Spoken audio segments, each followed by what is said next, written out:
안녕하세요. 앙숙같이 지내던 시누이 덕에 지옥에서 벗어난 여자입니다. 사람 인생은 살아봐야 아는 것이고 사람은 깊게 알아봐야 제대로 그 사람의 진면모를 알 수 있는 것이다. 사회생활하면서 정말 이상처럼 들어왔던 말인데요. 저는 이 말의 진짜 의미를 저희 시누이를 통해 깨달을 수 있었습니다. 최근 시누이 덕에 악마 같은 남편의 본성을 알고 이혼을 하게 됐거든요. 제게 어떤 일이 있었는지 지금부터 이야기를 시작해 보도록 하겠습니다. 끝까지 잘 들어주시면 감사하겠습니다. 저와 남편은 20대 초반 지인의 소개를 통해 처음 알게 됐어요. 그땐 저도 어렸고 고작 남편도 20대 중반밖에 되지 않은 나이였기에 철이 없었죠. 사랑이 인생의 전부인 줄 알았던 어린 청춘의 시작에 저희는 열심히 사랑했고 그만큼 또 열심히 싸우기도 했습니다. 그 당시 남편과는 딱 1년 동안 연애를 하고 헤어졌었는데요. 남편은 제게 첫사랑이었는데 첫사랑과 헤어진다는 건 정말 힘든 일이더라고요. 시금도 전폐하고 학교도 나가지 않고 방에 콕 틀어박혀 눈물을 흘리는 절 보면서 부모님은 혀를 끌끌 차시고는 이렇게 말씀하셨어요. 예, 누가 보면 부모가 세상 떠난 줄 알겠다. 뭔 그런 놈 하나 때문에 그렇게 울고불고 밥도 안 먹고 유난을 떠는 거야? 그래, 세상에 남자가 걔 한 명밖에 없는 것도 아니고 우리 주인 예쁘고 성격도 좋으니까 좋은 사람도 만날 수 있을 거야. 자, 그러지 말고 나와서 밥 먹자. 네가 좋아하는 갈비찜 해놨어. 안 먹어, 안 먹는다고. 엄마 아빠 내 맘 절대 몰라. 밖에 나가면 훨씬 더 좋은 사람들이 널리고 널렸을 텐데 뭐하러 이렇게 힘들어하냐던 부모님의 말씀엔 틀린 것이 하나도 없었습니다. 충분히 좋은 사람이 많다는 걸 알았지만 이별이라는 걸 극복하기까지가 너무 힘들더라고요. 그렇게 밥도 안 먹고 눈물만 흘리면서 잠을 자고 일어나길 반복하다 보니 뭔가 억울한 거예요. 지금쯤 나랑 헤어진 그 인간은 잘 먹고 잘 지내고 있을 텐데 나 혼자 이렇게 밥도 안 먹고 울고만 있으면 손해다 싶은 생각이 들더라고요. 그래서 저는 일주일 만에 가족들과 다시 밥을 먹기 시작했습니다. 오빤 그런 절 보며 놀리기 바빴어요. 이제야 정신이 좀 차려지나 봐. 정신 차리고 나니까 배가 확 고프지? 아주 정신이 확 들더라. 세상의 절반이 남잔데 시간 지나고 나면 좋은 사람 다시 만날 텐데 내가 뭐하러 여기 얽매여 있나 억울하기도 하고. 내가 뭐라 그랬어? 그러고 있으면 너만 손해라고 했지? 자, 우리 먹순이가 밥도 제대로 못 먹고 한동안 마음고생 제대로 했을 테니까 오늘은 아주 밥 2그릇 먹어. 반찬도 넉넉하게 했으니까 그냥 팍팍 먹어, 팍팍. 그때 처음 깨달았습니다. 고작 이별 하나로 마음고생을 하면 결국 그것도 모두 시간 낭비라는 걸 말이죠. 그날 이후부터 전 공부도 열심히 하고 밥도 많이 먹고 스스로를 가꾸기 위해 정말 열심히 노력하며 지냈어요. 그리고 대학을 졸업하고 사회생활을 시작할 때까지 남자친구는 사귀지 않았습니다. 연애도 결혼도 크게 관심도 없었거니와 가족들도 제 의견을 존중해줬어요. 혼자 시간을 보내는 게 꽤 재밌더라고요. 그렇게 20대 중반과 후반 그리고 30대에 접어들던 그해 겨울 우연히 들른 사진 전시회에서 남편을 다시 만나게 됐어요. 주희야, 주희 맞지? 오랜만이다. 먼저 이별을 고한 사람이 제게 먼저 아는 척을 하며 다가오는 게 좀 웃긴 상황이긴 했지만 그래도 시간이 많이 흘러서 그런지 악감정도 없고 기분이 나쁘진 않더라고요. 그래서 저도 반갑게 웃으면서 인사를 건넸습니다. 어떻게 여기서 만나네? 여긴 어쩐 일이야? 전시 보러 왔어? 이거 전시회 연 사람이 내 친구거든. 잘 왔네. 여기서 널 다 만나고. 오빠는 여전하네. 달라진 게 없어. 그지? 너도 변한 거 하나도 없네. 혹시 시간 괜찮아? 이렇게 만난 것도 인연인데 나가서 커피나 한잔 할까 싶어서 하고 싶은 이야기도 있고. 그날 저희는 전시장을 나와 근처 카페에 앉아 커피를 마시며 정말 많은 이야기를 나눴어요. 헤어지고 나서 어떻게 지냈는지, 지금은 무슨 일을 하는지, 남들에겐 그저 시시콜콜한 일상 이야기였지만 헤어진 연인 관계였던 저희에겐 뭔가 특별한 것 같다는 생각이 들었습니다. 그렇게 많은 대화를 나누고 일어나서 집으로 돌아가려는데 그 사람이 절 붙잡고서 이렇게 이야기를 하는 게 아니겠어요? 주희야, 혹시 괜찮으면 휴대폰 번호 좀 교환할 수 있을까? 시간 날 때마다 얼굴 한번 보고 싶어서 그래. 저는 그렇게 그 자리에서 남편에게 휴대폰 번호를 건네줬습니다. 확실히 느낀 건 남편은 20대 때보단 훨씬 어른스러워졌다는 것이었어요. 첫 연애 땐 어른스러움 없이 어린아이 같은 느낌이 강했다면 30대가 되어 마주했을 땐 아이 같은 면모가 없고 그저 어른 같은 느낌이 들어서 약간은 낯설기도 했지만 마음이 싱숭생숭하기도 하더라고요. 우연찮게 만나 연락처를 주고받고 가끔 시간이 날 때마다 만나서 밥을 먹었던 저희는 다시 재회를 하게 됐습니다. 남편은 저와 헤어지고 나서 스스로에 대한 반성도 많이 했고 바뀌려고 많이 노력을 했다고 하는 거예요. 그 말을 듣고 저는 고민을 하다 남편의 고백을 받아들였습니다. 그리고 저희 집에도 남편과 재회를 하게 됐다고 솔직하게 털어놨어요. 당연히 오빠와 부모님의 반응은 좋지 않았어요. 그놈 때문에 울고불고 난리굿을 펼칠 땐 언제고 하여간에 요즘 젊은 애들 속은 알 수가 없어요. 이야, 근데 거기서 다시 만난 것도 참 신기하다. 이런 거 보면 운명이라는 게 아예 없는 것도 아닌가 봐. 주희야, 아빠는 너만 행복하게 해줄 수 있고 웃게 해줄 수 있는 사람이라면 무조건 오케이다. 솔직히 말하면 남편이 그때랑 얼마나 달라졌을지 궁금했습니다. 그래서 만나보자고 이야기를 꺼낸 것도 있었죠. 그런데 만나고 나니까 확실히 많이 달라졌더군요. 예전처럼 말싸움에서 이기려 들지도 않았고 사소한 거라도 저를 배려하는 모습을 보여줬어요. 그래서 저흰 2년 정도 싸우지 않고 무난하게 만난 후 결혼을 약속했습니다. 우리 한국 여자친구구나. 어서 와요. 많이 기다리고 있었어요. 결혼을 약속하고 처음 인사를 드리러 갔던 날 시부모님은 절 보고 환히 웃으시며 절 반겨주셨습니다. 제가 온다고 상다리가 휘어져라 맛있는 음식들을 차려놓으셨는가 하면 제 앞접시에 음식을 덜어서 건네주시기도 했어요. 감사합니다, 어머님. 음식이 정말 맛있어요. 전 이 정도로 맛있게 만들지 못하는데 나중에 결혼하고 나면 어머니께 음식을 좀 배워야 할 것 같아요. 에이, 그래요? 다행이네요. 모자라면 더 말해요. 오늘 아가씨 온다고 내가 양을 많이 했으니까. 그렇게 화기애애한 분위기 속에서 식사를 하고 있는데 집 안으로 누군가 비밀번호를 치고 들어왔습니다. 집 안으로 들어온 사람은 다름 아닌 신우이였어요.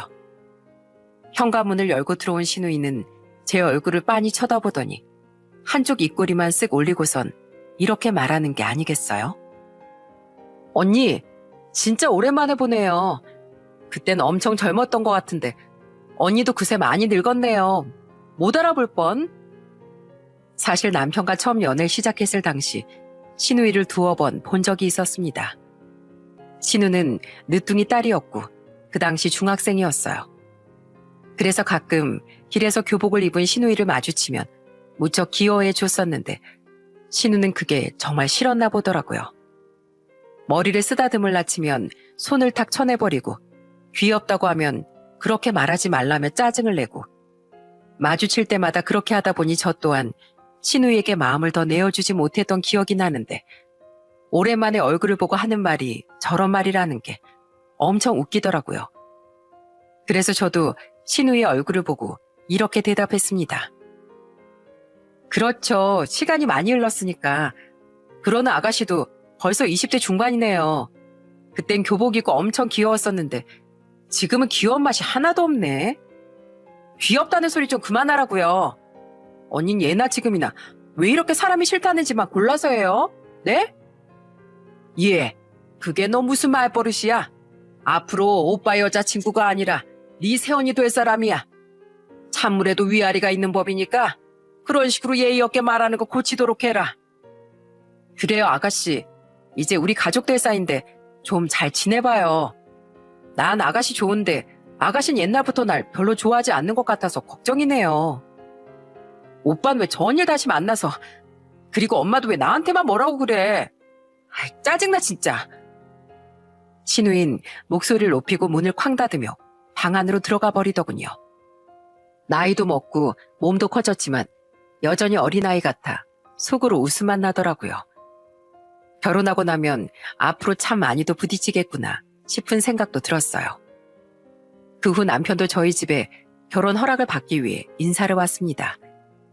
처음엔 왜 저런 놈을 다시 만나냐고 하셨던 부모님과 오빠도 남편의 듬직함을 보고 결혼을 허락하셨어요. 그렇게 돌고 돌아 다시 만나게 된 저와 남편은 행복한 결혼식을 올릴 수 있었습니다. 남편은 결혼을 하고 난 후 저희 집에 무척이나 잘했어요.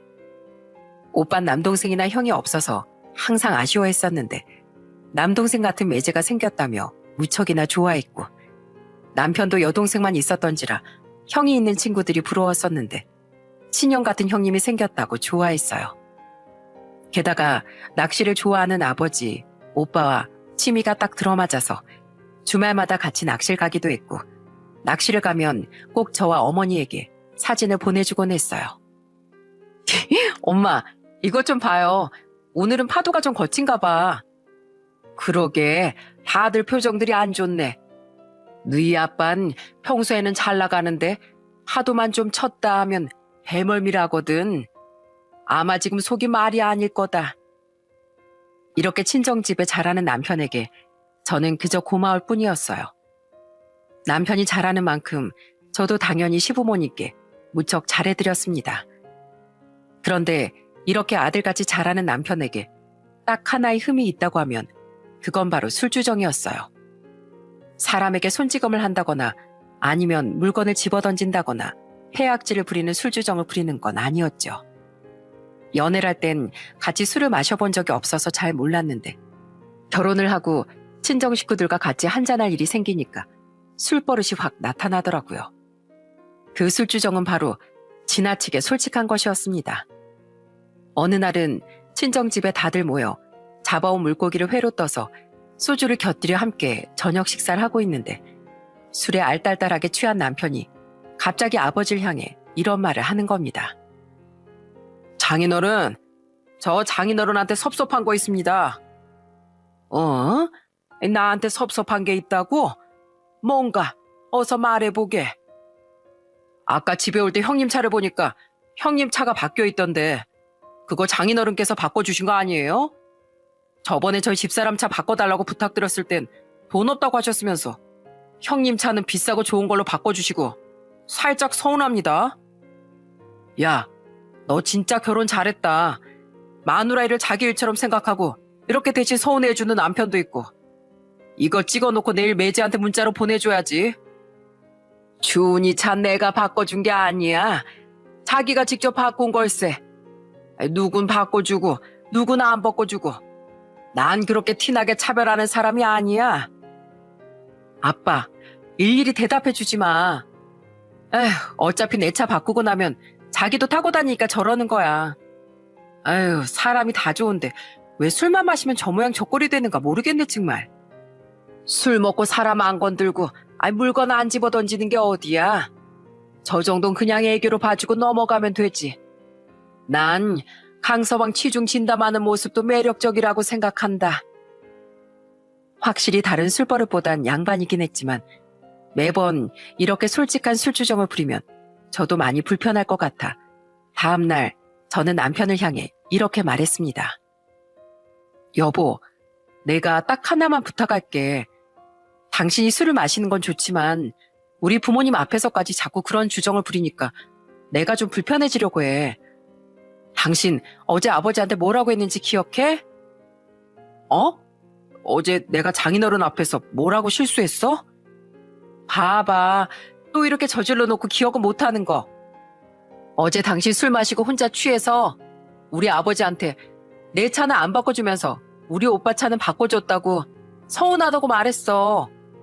그거 듣고 내가 얼마나 깜짝 놀라는 줄 알아? 정말 내가 그랬단 말이야? 내가 전부터 그랬지? 당신 술 마시면 과하게 솔직해진다고. 그래, 솔직한 것까진 좋아. 그런데 이렇게 저질러 놓고 기억을 못하잖아. 그게 문제라는 거야. 좀 고쳤으면 해. 미안해 여보. 내가 한 번만 더 술 먹고 장인어른이나 장모님, 형님 앞에서 그렇게 행동하면 이젠 사람이 아니라 개다, 개. 그렇게 남편은 그날 하루 종일 전화기를 붙들고 아버지, 어머니, 오빠에게 전화를 걸어 일일이 사과를 했습니다. 다시는 그러지 않겠다고 굳게 다짐을 하고서 말이죠. 그리고 남편만 말썽을 부리는 게 아니라 시누이도 제 속을 어지간히 긁어놓았습니다. 정말 많은 일들이 있었지만 한 가지만 말씀을 드리자면 결혼 후 처음 맞이하는 설날 때였어요. 설날 전에 미리 친정에 들렀다가 설 전날과 설 당일은 시댁에서 보내기 위해 곱게 한복을 차려입고 찾아갔었습니다. 그런데 한복을 입은 제 모습을 보더니 시누이가 인상을 찌푸리면서 이런 식으로 이야기를 하는 게 아니겠어요? 언니 돈 많이 벌어요? 한복 맞추는 것도 다 돈일 텐데 어울리는 것도 아니고 얜 왜 새언니 얼굴 보자마자 시비 걸고 그래? 새아가 너무 예쁘다 얘. 감사해요 어머님. 그리고 아가씨 이거 한복 맞추는데 얼마 안 들어요. 결혼하고 처음 맞이하는 명절이기도 하고 아버님 어머니께 세배도 드리면 좋을 것 같아서 입고 온 거고요. 어머님은 예쁘다고 하시는데 뭐 불만 있어요? 아유 그냥 궁금해서 물어본 건데 한마디라면 100마디가 돌아오니 언니한테 무서워서 무슨 말을 못하겠네요. 100마디인 태클을 듣는 게 싫으면 한마디 태클을 안 걸면 돼요. 명절이니만큼 서로 영양가 없는 말로 싸움하는 일 없었으면 좋겠네요, 아가씨. 한복을 입고 찾아온 것으로 이렇게 시비를 걸다니 정말 제가 어지간히 마음에 안 드는구나 싶었습니다. 그렇게 아버님과 어머님께 새해 복 많이 받으시라고 세배드린 후 소파에 앉아 텔레비전을 보는데 벼랑간 어머님께서 커다란 볼 2개를 들고 오시는 거예요.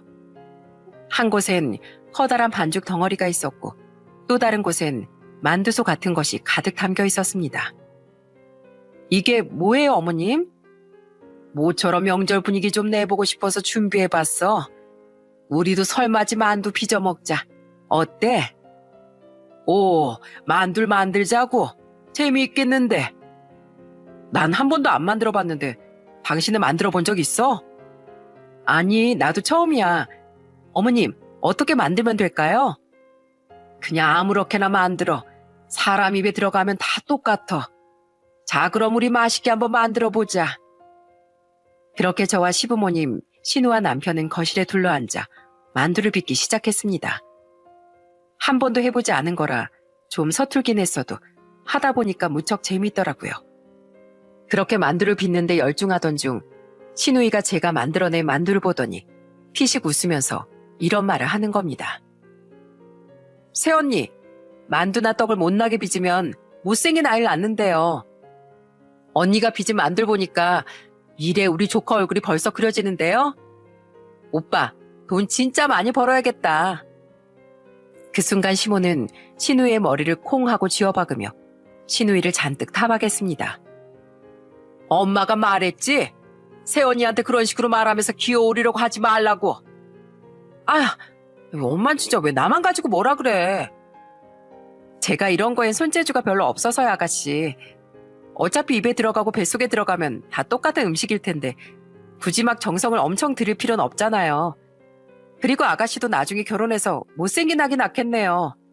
만두들이 다 그 모양으로 생긴 거 보면 아, 아가씨는 아직 남자친구 없으니까 결혼을 논하긴 아직 어렵겠구나. 미안해요. 이건 제 실수. 야, 강윤 너 까불다가 새언니한테 제대로 당했네. 그 말을 들은 신우의 얼굴은 시뻘겋게 달아올라 완전히 홍시가 되어 있더라고요. 제가 이렇게 계속 신우의 말에 사사건건 반응해주는 이유 궁금하시죠? 이렇게라도 해줘야 나중엔 본인이 잘못됐다는 걸 깨닫고 저한테 안 그럴 것 같았거든요. 그리고 제가 매번 이렇게 말을 되받아치자 나중엔 더 이상 제게 대놓고 기어오르려고 하진 않았고 그냥 말없이 째려보거나 마음에 안 드는 티를 팍팍 내는 게 끝이었어요. 어차피 이런 행동들은 어머님이나 아버님 선에서 해결이 됐기에 제가 굳이 말을 얹지 않아도 됐습니다. 그로부터 3년이라는 시간이 흐른 어느 날이었어요. 그날은 폭염경보가 내려진 날이었는데 이상하게 으슬으슬 춥기도 하고 속이 울렁거리기도 하고 계속해서 잠이 쏟아져 내리는 겁니다. 몸이 왜 이러지? 몸살이 났나 싶어서 약을 먹었는데도 쉽게 낫질 않아 이상하다고 생각했는데 문득 달력을 보니 시기가 지나 있더라고요. 그래서 혹시나 싶은 마음에 확인을 했는데 2줄이었습니다. 그토록 기다리고 기다리던 아기 천사가 찾아와 준 것이었어요. 결혼하고 나서 계속 아이를 가지기 위해 노력했지만 마음처럼 빨리 생기지 않아 속상하던 차였거든요. 그 길로 바로 산부인과 병원에 가서 검사를 받았는데 의사 선생님께서 초음파를 하시다 깜짝 놀라시더라고요. 저는 무슨 문제라도 생긴 건가 싶어 긴장되는 마음을 숨기고 선생님께 이렇게 여쭤봤습니다. 무슨 문제라도 생긴 건가요? 아니요. 여기 보이세요? 아기집이 2개예요. 원래는 하나여야 할 아기집이 2개라고 하시는 겁니다. 그 말인 즉슨 쌍둥이를 임신하게 된 것이었죠. 의사 선생님께선 진심으로 축하를 해주셨습니다. 진심으로 축하해요. 언제 아이가 찾아올까 하면서 나도 걱정을 하고 있었는데 이렇게 좋은 소식을 함께 할 수 있어서 기쁘네요. 얼른 남편분께도 알려주세요. 분명히 엄청 좋아하실 거예요. 그래야겠어요, 선생님. 너무 감사합니다. 저는 초음파 사진을 가지고 나와 사진을 찍고 나서 남편에게 곧바로 전화를 걸었습니다. 그런데 남편이 전화를 받지 않는 거예요. 바쁜가 싶은 마음에 문자를 남겼는데 몇 시간이 지나도 문자도 안 보고 전화도 계속 안 받더라고요. 그래서 우선 남편에겐 집에 와서 알리기로 하고 시댁 식구들과 친정 식구들에게 먼저 쌍둥이 임신 소식을 알렸어요. 양가 부모님들께선 제게 진심으로 축하한다는 말을 건네주셨답니다. 저는 집에 도착해서도 계속 초음파 사진을 보고 있다 깜빡 잠이 들고 말았어요. 그렇게 얼마의 시간이 흘렀을까요? 벼랑간 우당탕 하는 소리에 저는 잠에서 깨어났습니다. 잠들기 전엔 분명 바깥이 밝았는데 눈을 뜨고 나니 칠흑 같은 어둠이 서려 있더라고요. 그리고 집에서 웬 우당탕 소리가 난 건가 싶어 밖으로 나가 불을 켜보니 신발장 앞에 남편이 대자로 쓰러져 있는 겁니다. 술 냄새를 풀풀 풍기면서 말이죠. 이게 무슨 일인가 싶어 시계를 쳐다보니 시계는 이미 새벽 1시를 가리키고 있더라고요. 휴대폰엔 여전히 아무런 연락이 오지 않은 채로요. 남편은 저한테 전화도 없고 문자도 없이 이렇게 코가 삐뚤어질 때까지 술을 마시고 들어온 것이었죠. 저는 괜히 짜증도 나고 화도 나고 힘도 빠지는 마음이 들어 남편을 질질 끌고 와서 겨우 침대에 눕혔습니다. 오늘이 무슨 날인지도 모르고 남편은 저렇게 코까지 골면서 아주 잘 자고 있더군요. 당신 내일 보자. 저는 자동차 시동을 켠 것 같이 우렁차게 코를 고는 남편 옆에서 다시 잠을 청했어요. 그리고 다음날 아침 밥을 차리기 위해 일어났는데 침대 옆에 남편이 없더라고요. 어디 갔지? 화장실에서 토를 하고 있나 싶은 마음에 나가봤는데 남편이 아침 밥상을 차리고 있는 겁니다. 앞치마까지 두른 채로 말이죠. 당신 거기서 뭐해? 일어났어? 안 그래도 막 깨우려던 참이었는데 앉아. 오늘 찌개가 아주 맛있게 잘 끓여졌어. 속 안 아파? 당신 어제 술을 코가 비뚤어질 때까지 마셨던데? 그렇게 취해놓고 집엔 너 어떻게 들어왔대? 집엔 당연히 들어와야지. 사랑하는 당신이 이렇게 기다리고 있는데. 자, 일단 앉아서 밥 먹으면서 이야기할까? 남편은 생글생글 웃으며 절 식탁에 앉혔어요. 그리고 따뜻한 바깥찌개를 제 앞에 내어주면서 수저까지 야무지게 챙겨주더라고요. 무슨 바람이 불었나 싶어 그저 남편을 쳐다보는데 남편이 제 앞에 앉아서 제 손을 꼭 잡고 이렇게 말하는 겁니다. 미안해. 내가 어제 엄청 중요한 회식이 있었거든. 눈코 뜰 새 없이 바빴고 밥도 못 먹고 화장실도 못 가고 일만 했어. 그래서 당신이 남긴 메시지도 늦게 봤지 뭐야. 정말 미안해. 어떻게 해서든 빠져나와서 연락을 했어야 했는데. 난 어제 당신한테 제일 먼저 축하받고 싶어서 연락했었는데 당신이 말을 안 해주면 무슨 일이 있는지 어떻게 알아. 미안. 다신 그러지 않을게. 그나저나 내가 쌍둥이 아빠가 된다는 게 너무 안 믿겨. 오늘 아침에 밥 차리면서도 막 꿈을 꾸는 느낌이었던 거 있지? 여보, 앞으로 내가 정말 잘할게. 말로만 이러는 게 아니라 이제 두 아이 아빠가 됐으니까 더 열심히 벌고 더 열심히 살게. 이렇게 약속해. 남편은 제게 새끼손가락까지 내밀며 약속을 했습니다. 솔직히 말하면 좀 많이 섭섭하기도 했고 속상하기도 했는데 남편이 이렇게 말을 해주니 서운함이 싹 가시더라고요. 그래서 저는 그날 아침 남편과 서운한 감정들을 풀고서 맛있게 아침밥을 먹었습니다. 앞으로 어떤 일이 닥쳐올지 상상조차 하지 못한 채로 말이죠. 아무래도 쌍둥이를 가져서 그런지 임신 초기였음에도 불구하고 배는 아주 빠른 속도로 불러왔어요. 그래서 저는 조금 이르게 휴직계를 낸 뒤 쭉 집에서 생활을 하게 됐죠. 회사에 출근해서 일을 할 땐 시간이 그렇게 더디게 가더니 집에서 휴식을 취하니까 귀신같이 시간이 빠르게 흘러가더라고요. 그래도 좀 수월했던 건 남편이 쉬는 날엔 청소나 빨래 같은 것들을 모두 도와줬다는 것이었어요. 좋은 아버지이자 좋은 남편이 되겠다는 약속을 지키려고 무던히 노력하는 모습이 참 고마웠어요. 하지만 남편의 이런 모습도 오래가진 않더군요. 그러던 어느 날 저녁 남편이 새 노트북을 사오는 날이었습니다. 집에는 잘 쓰지 않은 노트북이 있어서 그걸 사용하면 되는데 뜬금없이 새 노트북을 사오니 이상하더라고요. 그래서 남편에게 물어봤죠. 여보, 웬 노트북이야? 집에 잘 안 쓰는 노트북 있잖아.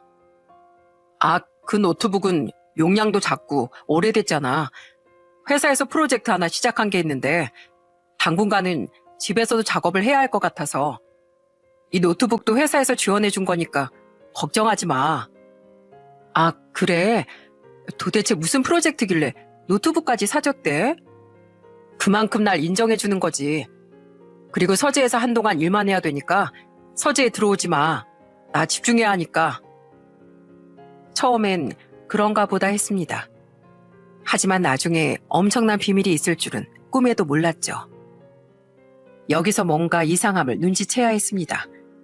하지만 단순한 저는 남편을 믿고 있었고 집에서도 일을 해야 하는 남편이 안쓰럽다는 생각이 들 뿐이었어요.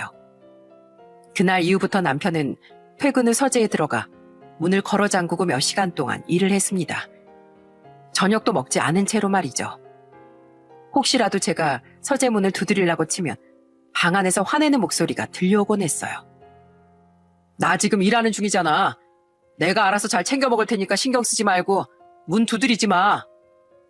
그저 밥을 굽는 남편이 걱정이 돼서 서재 문을 두드렸던 것뿐인데 문 두드리는 것 하나로도 저렇게 예민하게 구니 이번 프로젝트에 사활을 걸었나, 아니면 승진 여부가 걸려있는 건가, 아니면 스케일이 많이 큰 건가, 이런저런 생각이 들더군요. 남편이 그렇게 화를 낸 이후부턴 제가 서재 문을 두드리는 일은 없었습니다. 그렇게 남편이 제 노트북을 가지고 일을 시작한 지 어느덧 4개월이라는 시간이 흘렀을 즈음 제 인생이 송두리째 바뀔 만한 일이 찾아오게 됐습니다. 그날은 어머님의 생신이었는데 저는 이미 만삭의 몸이기도 했고 조금만 걸어도 힘이 들어 병원 이외의 거리를 이동하는 것에 무리가 있었어요. 남편도 제가 이동이 힘들다는 걸 알고 있었기에 집안일을 도와주면서 저한테 이렇게 말을 꺼내더라고요. 어머니껜 내가 잘 말씀드릴 테니까 당신은 그냥 집에 있어. 나 혼자 다녀올게. 아, 그래도 어머님 생신이신데 어떻게 그래. 어머니 생신은 매년마다 돌아오는 거잖아. 어머니도 충분히 이해해 주실 거야. 그러니까 당신은 집에서 쉬고 있어. 남편은 제게 이렇게 말을 하고 출근을 했고 저는 괜히 죄송한 마음에 어머니께 전화를 걸었습니다. 어머님, 아무래도 전 오늘 가기가 많이 힘들 것 같아요. 제가 가서 미역국도 끓여드리고 잡채도 해드리고 해야 하는데. 아이고, 무슨 소릴. 미역국이든 잡채든 사 먹으면 그만이다. 이제 배가 많이 나와서 이동하는 것도 힘들 텐데 그런 거 신경 쓰지 말고 푹 쉬어라. 어머님께선 제 입장을 이해해 주셨어요. 말 한마디라도 이렇게 해주시니까 너무 감사하더라고요. 그렇게 저는 전화를 끊고 나서 어머님께 생일 용돈으로 30만 원 정도를 보내드린 뒤 집안일을 하고 점심을 챙겨 먹고 난 후 잠이 들었습니다. 그렇게 한참 동안 잠에 빠져 있는데 귓가에 계속해서 진동이 울리는 거예요. 뭐지 싶은 마음에 잠에서 깨어나 휴대폰을 보니 전화를 걸어온 사람은 다른 사람도 아닌 바로 신우이였어요. 임신하고 난 이후부턴 시댁에 가도 얼굴을 보지 못했고 티격태격 감정 싸움을 하지도 않고 무난한 관계를 유지하고 있던 신우가 왜 전화를 걸었나 싶은 마음에 목소리를 한두 번 가다듬곤 전화를 받았죠. 네, 아가씨. 노트북 비밀번호 0717. 언니, 지금 당장 가서 노트북 열어봐요. 무슨 소리야, 아가씨. 노트북 비밀번호요? 오빠가 쓴 노트북 비밀번호라고요. 빨리 지금 가서 열어봐요. 그걸 아가씨가 어떻게 알아요? 그리고 노트북은 지금 서재에 있어요. 서재는 아마 잠겨 있어서 확인이 안 될 텐데. 잠시만요. 신우인 낮은 목소리로 제게 계속 노트북 비밀번호를 풀어보라고 말했습니다. 대체 무슨 일인가 싶어 일단 알겠다고 이야기를 하고 서재로 향했는데 웬일로 서재가 열려 있더라고요. 그래서 조심스럽게 불을 켜고 노트북을 연 뒤 신우가 알려준 비밀번호를 입력하고 엔터 버튼을 눌렀습니다. 그랬더니 바로 노트북의 화면이 뜨더라고요. 네, 0717 눌렀어요. 왜요? 뭐 필요하대요? 그럼 일단 노트북 안에 뭐 있는지 한번 살펴봐요. 절대로 이 전화 끊지 말고요. 신우의 알 수 없는 말에 일단은 노트북 안을 살펴보기로 했습니다. 그런데 무슨 폴더의 비밀번호는 이렇게 많이 걸려있는지 하나하나 치고 들어가는 게 너무 힘들더라고요. 그리고 잠겨있는 폴더를 풀어 파일을 확인한 순간 저는 경악스러움에 입을 다물 수가 없었습니다. 아니, 이게 무슨... 그 안엔 남편, 그리고 다른 여자와 함께 촬영한 셀카, 음식들, 그리고 풍경 사진들이 가득했고 차마 입에 담기도 역겨울 정도의 사진들과 영상들도 담겨 있었어요. 게다가 폴더가 여러 개였는데 그 폴더 안에 들어있는 여자들의 얼굴이 모두 다르더라고요. 각기 다른 여자들과 저 몰래 바람을 피우고 있었던 것이었죠. 게다가 더 경악스러웠던 건 뭐였는 줄 아세요? 제가 폴더를 확인하고 있던 와중에 남편의 메신저가 자동 로그인이 됐는데 글쎄 남편의 프로필 사진이 제가 아닌 겁니다. 저한텐 멀티 프로필이라는 기능으로 다른 프로필 사진이 보이도록 설정해놓고 다른 사람들에겐 다른 프로필 사진이 보이도록 설정을 해놓은 거였어요. 그리고 메신저의 대화방을 하나하나 클릭해보니 낯선 여자들과 대화를 한 것 같은 방도 있었고 오랜 친구들끼리 모여있는 단체 대화방도 몇 개 있더라고요. 그 안엔 제 험담 그리고 우리 가족들의 험담도 가득 들어 있었어요. 이를테면 늙은 장인의 비위를 맞추는 것이 힘들다거나 장모 몸에서 늙은이 냄새가 난다는 둥 한눈에 봐도 기분이 나쁠 만한 조롱들이 가득이었어요. 충격적인 사진, 영상 그리고 대화 내용들에 저는 정신을 차릴 수가 없었죠. 가려져 있었던 남편의 민낯을 여실히 본 듯해 심장이 미친 듯이 두근거렸습니다. 그래도 저는 마지막까지 정신을 제대로 차린 뒤 폴더를 모두 압축해서 제 메일로 보냈어요. 그리고 메신저 내용들까지 하나하나 찍어 놓았죠. 그러던 중 휴대폰에서 신우의 목소리가 흘러나왔습니다. 정신이 너무 없어 전화를 하고 있는지 끊었는지도 모르고 있었어요. 언니, 노트북 안에 어떤 게 들어있었어요? 저는 제가 본 것들을 하나하나 신우에게 말해줬습니다.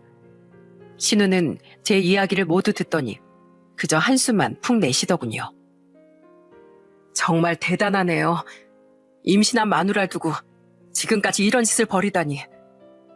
딱 보니 채팅으로 이 여자들 나 몰래 만나고 다닌 것 같은데 참 이상한 취미가 있네요. 바람 피려면 몰래 만나거나 다니지. 이런 걸 왜 노트북에 저장해 놓은지도 모르겠고요. 나한텐 프로젝트 진행 때문에 서재에서 일한다고 하더니 채팅으로 여자들 꼬셔서 이런 더러운 짓을 하고 있었을 줄은 꿈에도 몰랐어요. 근데 아가씨는 어떻게 한 거예요? 밥 다 먹고 술 한잔하고 있는데 갑자기 무슨 번호를 중얼거리더라고요. 혼자서 0717, 0717 거리고 있길래 대체 무슨 소리를 하고 있냐고 물어보니까 자기가 최근에 노트북 비밀번호를 바꿨다고 자꾸 까먹을 것 같아서 입으로 내뱉고 있는 거라고 하는 거예요. 가만 들어보니까 뭔가 이상하더라고요. 언니도 알잖아요. 오빠 술 취하면 거짓말 못하는 거. 그래서 언니도 알고 있는 비밀번호냐고 슬쩍 물어봤는데 모른다고 하더라고요. 그래서 언니한테 말한 거예요. 그 안에 대체 뭐가 들어있길래 언니한테도 알려주지 않았던 건지 알고 싶어서. 그런데 그딴 것들을 노트북 안에 넣어두고 있었다니 진짜 소름 끼쳐서 말도 안 나오네요. 언니, 괜찮아요? 괜찮은 척 덤덤하게 이야기를 했지만 사실 하나도 괜찮지 않았습니다. 말도 제대로 나오지 않을 만큼 충격적이었거든요. 한참 전부터 벌렁거리던 심장은 시간이 지나도 진정되지 않았고 나중엔 배까지 점점 아파오더군요. 저는 어떻게 돼도 상관이 없었지만 뱃속에 있는 아이들이 걱정됐습니다. 그래서 저는 바닥에 주저앉아 있는 힘을 다해 신우이에게 이렇게 말했어요.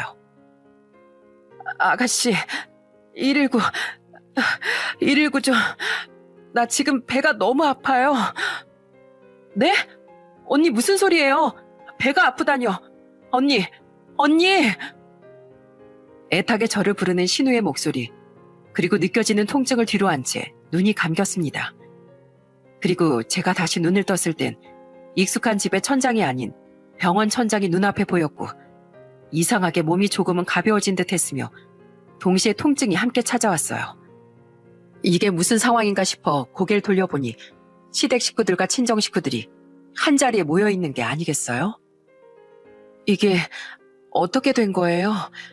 여기 어디예요? 어머, 주희야, 일어났어? 걱정하지 마. 여기 병원이야, 병원. 언니, 몸 좀 어때요? 괜찮아요? 애기들은 어떻게 됐어요? 애들은 무사히 잘 태어났어. 지금은 인큐베이터 안에 들어가 있고. 인큐베이터요? 왜요? 저희 애들한테 문제가 생겼어요? 애들은 건강하게 잘 태어났어요. 예정일보다 좀 빨리 나와서 들어간 거예요. 그리고 애들 말고 언니가 큰일 날 뻔했던 거 알아요? 수술하다가 출혈이 너무 심해서 언니 한동안 중환자실에 들어가 있었어요. 진짜 하마터면 상상하기도 싫은 일이 일어날 뻔했다고요. 신우는 제 손을 잡고 울먹거리며 말했습니다. 그리고 시부모님은 절 보고 눈물을 흘리시며 이렇게 말씀하시더군요. 아가, 희은이한테 이야기 다 들었다. 항구, 아니 아들이라고 부르기도 역한 그 몹쓸 놈이 너를 두고 허튼 짓거리를 하고 다녔다면서? 그것도 모자라 사돈 어른이랑 사부인 요까지 하고 다니고 말이야. 그 소리를 듣는데 내 손이 얼마나 떨리던지. 그걸 보고 네가 충격을 먹어서 이렇게 됐다고 생각하니 아주 이가 갈리고 치가 떨리는구나. 이게 다 우리가 아들 교육을 잘못시켜서 그렇다. 우린 분명 사람을 낳고 키웠는데 어떻게 그렇게 짐승만도 못한 짓을 뒤에서 아무렇지도 않게 하고 있었는지. 너 일어나기 전에 사부인이랑 사돈한테 얼마나 죄송하다고 고개를 숙였는지 몰라. 언니한테 오빠 용서해달라고 말하고 싶지 않아요. 오빠의 잘못은 단순히 불륜을 넘어 하나의 범죄니까. 저희도 사람이고 양심이 있어서 그런 짐승만도 못한 인간이랑 같이 살라고 말 안 해요. 언니의 선택에 따를게요. 무조건. 시부모님과 신우는 전적으로 제 편이 되어주셨고 어머니와 아버지, 오빤 두말할 것 없이 제가 남편과 이혼하는 걸 원하셨어요. 그래서 저는 그 자리에 없었던 남편을 불러달라고 신우에게 부탁했습니다. 끝낼 땐 끝내더라도 직접 얼굴을 마주하고 대체 무슨 생각으로 그따위 더러운 짓을 저질렀는지 물어보고 싶었거든요. 그렇게 한참의 시간이 지나 시댁 식구들과 친정 식구들이 모두 돌아간 후에야 남편은 병실로 찾아왔습니다. 그리고 저는 남편이 제게 가까이 다가오자마자 힘겹게 제 몸을 일으킨 다음 젖먹던 힘까지 끌어모아 남편의 뺨을 여러 대 올려 붙였습니다. 나 당신 보고 싶어서 부른 거 아니야. 솔직히 지금도 당신이랑 이렇게 한 공간에 있는 거 토할 것 같고 너무 역겨워서 내 머리 다 쥐어 뜯어버리고 싶을 정도지만 그래도 이거 하나는 꼭 알고 싶어서 불렀어. 남편은 아무 말 없이 고개를 푹 숙인 채 고개를 끄덕였습니다. 대체 무슨 생각으로 그런 거야? 네 애를 품고 있는 마누라 놔두고 다른 여자들이랑 그렇게 더럽게 놀고 싶었어?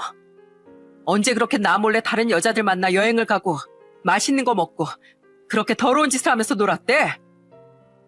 그냥 스트레스는 받는데 제대로 풀 것도 없고 그렇다고 아이를 가지고 있는 당신한테 그 스트레스를 풀 수는 없어서 나도 모르게 그랬던 것 같아. 참, 한 명도 아니고 여러 명이랑 바람을 피워댄 게 단순히 스트레스 해소 때문이었다? 그게 끝이야? 미안해. 당신한테 정말 몹쓸 짓 한 거 나도 알아. 그치만 다른 남자들도 다 뒤에서 이 정도는 하고 살아. 솔직히 안 까봐서 그렇지. 까보면 형님도 그렇고 장인어른도 그렇고 다 이렇게 살걸? 지금 잘못했다고 용서해달라고 손이 발이 되도록 빌어도 모자랄 판에 우리 오빠랑 아빠까지 욕되게 만든다고? 미안한데 모든 남자들이 너처럼 그렇게 다 더럽고 역겹게 굴진 않아.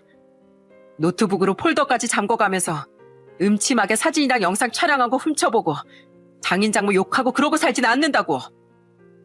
그래서 미안하다고 했잖아. 내가 당신한테 잘못한 거 맞으니까 할 말 없는 것도 맞고. 그런데 여기서 나랑 갈라선다거나 뭐 그럴 건 아니지?